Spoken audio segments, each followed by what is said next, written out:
மகிமை உண்டாவதாக.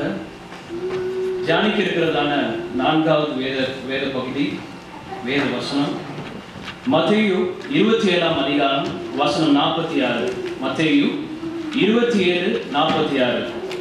9ஆம் மணி நேரத்தில் இயேசு ஏலி ஏலி லாமா சபக்தானி என்று மிகுந்த சத்தமிட்டு கூப்பிட்டார். அதற்கு என் தேவனே என் தேவனே ஏன் என்னை கைவிட்டீர் என்று அர்த்தமா? கண்களை மூடி நம்முடைய தேவனை நோக்கி பார்ப்போமா?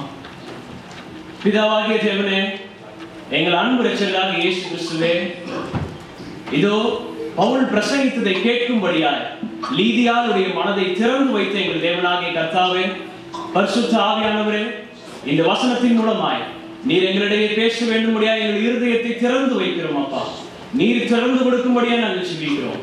நீரை ஆசீர்வதித்து பலப்படுத்துகிறார்கள். இயேசுவின் நாமத்தில் பிதாவே, ஆமென்.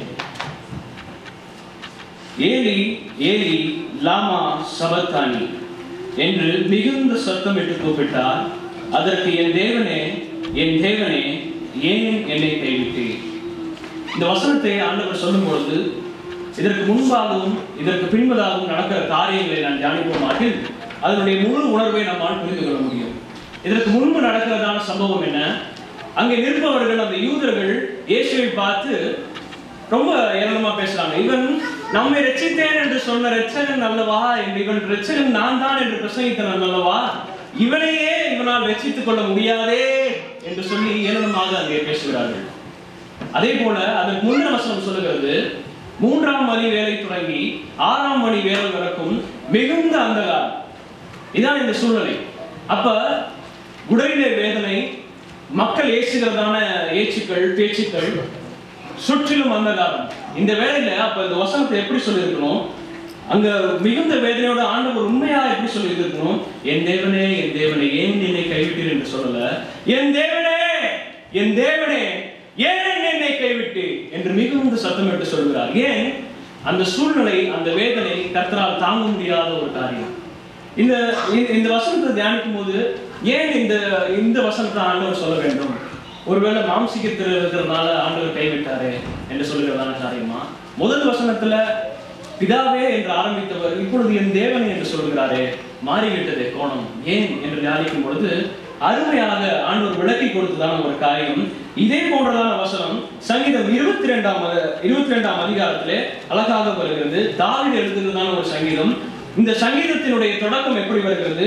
அகிலே ஷாகா என்ற ராகத்தில் பாடி ராகத்தலைவனுக்கு ஒப்புவிக்கப்பட்ட சங்கீதம். அப்ப இந்த அகிலே ஷகா என்றால் என்ன அப்படின்னு சொல்லிட்டு தேடும்போது அதை சொல்லுகிறார்கள், விடியலை நோக்கி எழுதப்படுகிறதான ஒரு ராகம். அப்பொழுது பின்னே வரப்போகிறதான சம்பவங்களை அந்த காலத்துல என்ன பண்றாங்க, இப்படிப்பட்டதான ஒரு ராகத்திலே இணைத்து பாடுகிறார்கள். அப்ப இந்த தாவீதின் சங்கீதத்தை எடுத்துக்கொள்வோமாக இதை எப்படி சொல்லலாம்? இது ஒரு தீர்க்க தரிசனமாக சொல்லப்பட்டதான ஒரு சங்கீதம், சங்கீதம் 22 என்று சொல்லலாம். இப்படி சொல்லும் பொழுதே இந்த வசனம், முதலாம் வசனம் எப்படி தொடர்கிறது? என் தேவனே ஏன் என்னை கைவிட்டீர்? எனக்கு உதவி செய்யாமலும் நான் கதறி சொல்லும் வார்த்தைகளை கேளாமலும் ஏன் தூரமாய் இருக்கிறேன்? இப்படிதான் இந்த சங்கீதமே ஆரம்பிக்குது. இதை தொடர்ந்து வாசிப்போமாக இயேசு சிலுவையில் அறையப்பட்டதான அந்த சம்பவங்கள், அந்த கல்வாரியில் நடக்கிறதான சம்பவங்கள் அத்தனையும் குறித்து அற்புதமாய் இந்த இடத்துல வரையறுக்கப்பட்டிருக்கிறது. அவருடைய வஸ்திரத்தை சீட்டு போடுவது முதல் எல்லா காரியங்களும், என்னுடைய உடல் நொறுக்கப்படுகிற எல்லா காரியங்களும் இந்த சங்கீதத்திலே 22ஆம் சங்கீதத்திலே அழகாக வரையறுக்கப்படுகிறது. அப்ப இந்த வசனத்தை ஆண்டவர் ஏன் அந்த சிலுவையின் போது கோடிட்டு காட்ட வேண்டும்? என்ன நடக்கிறது? பவுல் பிரசங்கிக்கும் பொழுது, அப்போஸ்தலர் நடவடிக்கையில பவுல் பிரசங்கிக்கும் பொழுது சொல்கிறார், வாரம் ஞாயிற்றுக்கிழமை வேத வாக்கியங்களையும் நியாய புஸ்தகங்களையும் வாசிக்கிறீங்களே, இன்னும் உங்களுக்கு உணர்வு இல்லையா? அப்ப என்ன, யூதர்கள் வாசிக்கிறதான இதே சங்கீதத்தை அங்க இயேசு ஞாபகப்படுத்துகிறார். என் தேவனே ஏன் என்னை கைவிட்டீர் என்று அவர் முதல் வசனத்தை தொடங்கின பொழுது நிற்கிற யூதர்களுக்கு புரிந்திருக்கும், இது சங்கீதம் 22, தாவீது எழுதுகிறதான சங்கீதம். அந்த சங்கீதத்தை எப்படி முடிக்கிறார்? இதோ ராஜனாகிய கிறிஸ்துவானவர் இப்படியாக பாடப்பட வேண்டும் என்ற சங்கீதத்தை இந்த தாவீது முடிக்கிறாரே, அப்பொழுது இவர்தான் கிறிஸ்துவா என்பதாக மக்களுக்கு ஒரு எண்ணம் வர வேண்டும் என்பதற்காகவே இயேசு அந்த வேளையிலே தன்னுடைய முழு பலத்தோடு சொல்கிறார், என் தேவனே ஏன் என்னை கைவிட்டு. இது முதலாவது ஆண்டவர் செய்கிறதான ஒரு காரியம். அவருடைய வாஞ்சை என்ன? அவரை பற்றி சொல்லப்பட்டதான எல்லா தீர்க்க தரிசன காரியங்களை குறித்து கடைசி வரை உயிர் பிரியும் வரை மட்டும் அதை நிறைவேற்றி முடிக்க வேண்டும் என்பதிலே இயேசுவானவர் மிகுந்த கவனம் உள்ளவராக இருக்கிறார். அதற்காகவே இந்த வசனம் கொடுக்கப்பட்டிருக்கிறது. இரண்டாவது காரியம், இதுல நமக்கு என்னதான் பிரயோஜனம்? ரைட்டு, தீர்க்க தரிசனத்தை குறித்து ஆண்டவர் சொன்னார், ரைட்டு, நமக்கு இங்க என்ன பிரயோஜனம் என்று சொல்லி வாசிக்கும் பொழுது வசனம் அதே சங்கீதம் 22 7 8 வசனம் சொல்லுகிறது, என்னை பார்க்கிறவர்கள் எல்லாரும் என்னை பரியாசம் பண்ணி உதட்டை பிதுக்கி தலையை துலுக்கி கர்த்தர் மேல் நம்பிக்கையாய் அவர் என்னை விடுவிக்கட்டும் என்று சொன்னானே, இப்போது மீட்கட்டும் பார்ப்போம் என்று சொல்லுகிறதான அந்த வசனம். அப்ப என்ன ஆகுது? இங்கே கீழே நிற்கிறவங்க ரொம்ப பரியாசம். அதுல அழகா அந்த வசனம் சொல்லுகிறது, உதட்டை பிதுக்கி தலையை துலுக்கி. அப்ப உண்மையான அந்த ரியாக்ஷன் என்ன? பேசினானேப்பா பாத்துக்கோங்க அவன் நிலைமை. அதான் உண்மையான ரியாக்ஷன். உதட்டை பிதுக்கி தலையை துலுக்கி என்று சொல்லுகிறதான காரியம். இன்றைக்கும் தேவஜனமே நம்மளை நோக்கி அநேகர் இந்த நாளிலே இதோ இவன் தேவனை ஆராதிக்கிறேன் என்று சொல்லி ஞாயிற்றுக்கிழமை தோறும் சபைக்கு செல்கிறானே, அநேக காரியங்களை செல்கிறானே என்று நம்மோடு இருப்பவர்கள் அநேக நேரத்திலே சொல்லலாம்.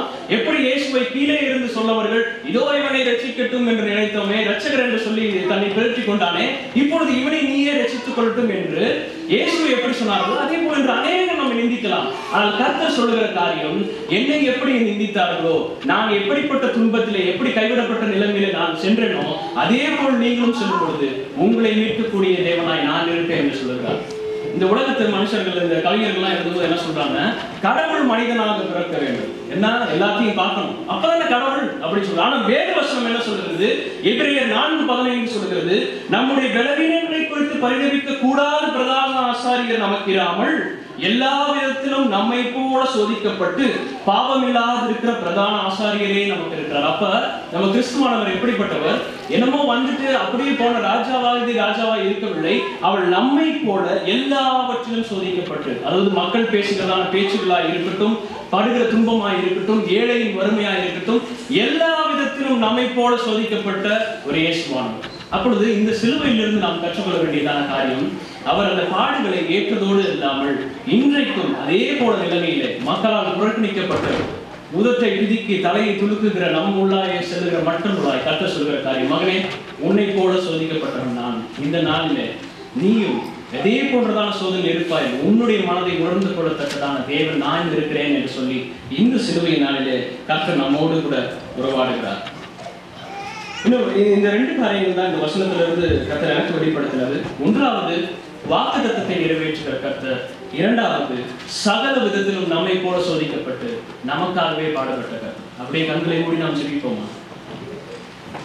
எங்கள் பிதாவாகிய தேவனே, நம்முடைய ஒரே பிரான குமாரனை ஆண்டவரே எங்களுக்கு அனுப்பி தந்து, ஆண்டவரே ராஜாதி ராஜாவாய் இருந்த அவர் எங்களுக்காக தாழ்மையின் ரூபம் எடுத்து எங்களை போன்ற எபிரேயர் வசனம் சொல்லுகிறது படி ஆண்டவரே எல்லா விதத்திலும் எங்களை போல சோதிக்கப்பட்டு, ஹல்லேலூயா, பாவம் இல்லாத இருக்கிற அந்த ஆண்டவரே அந்த பிரதான ஆசாரியரை எங்களுக்கு தந்தை எங்கள் தேவனாகிய கர்த்தாவே, இன்றைக்கும் ஆண்டவரே எங்களை நோக்கி உதட்டை பிதுக்கி தலையை துலுக்குகிற மக்களுக்கு முன்பாக எங்களுடைய தலையை உயர்த்தி வைக்க வல்ல தேவனாக இருக்கிறபடி நான் நன்றி செலுத்துகிறோம்.